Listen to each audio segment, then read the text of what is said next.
ทุกกับงานยังพอหับไหลทุกกับคนบ่เขามาไกลนิติทุกคนเอ้ยลำบากใจแน่เด้อส่วงนี้ก็เกี่ยวเขาเกี่ยวน้ำหาคนมาซื้อเครื่องซื้อของก็บ่มีหานั้นก็เงียบเนี่ยแต่ละมื้อแต่ละวันบ่ได้เฮ็ดอีหยังดอกตื่นขึ้นมาเฮ็ดของกินจากนั้นก็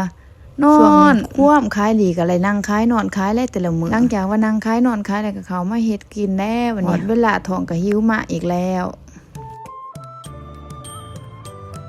มื้อนี้เฮาก็สิไล่เป็นเมนูก้อยหมูใส่หนังหมูหลายๆแซ่บๆเพราะว่าวันเสาร์ไปออกตลาดมาเห็นผักชีกับผักชีบ้านเฮาเองอยากมาหลายมื้อแล้วก็บ่เห็นเขาขายจักเทื่อมื้อนี้เห็นเขาขายก็เลยว่าสิซื้อผักชีมากินกับก้อยซะผักกาดนี่ก็เป็นผักกาดบ้านเฮาเองปลูกตามธรรมชาติใส่ฝุ่นขอกเองผักก็งามเวลาทั้งซื้อผักบ้านเฮามาเข้าตู้เย็นนี่หลายมื้อก็สิบ่ซ้ำบ่บวกคันว่าซื้อผักที่ว่าบ่แม่นของบ้านเฮาเองหันเวลาเข้าตู้เย็นนั่นซ้ำไว้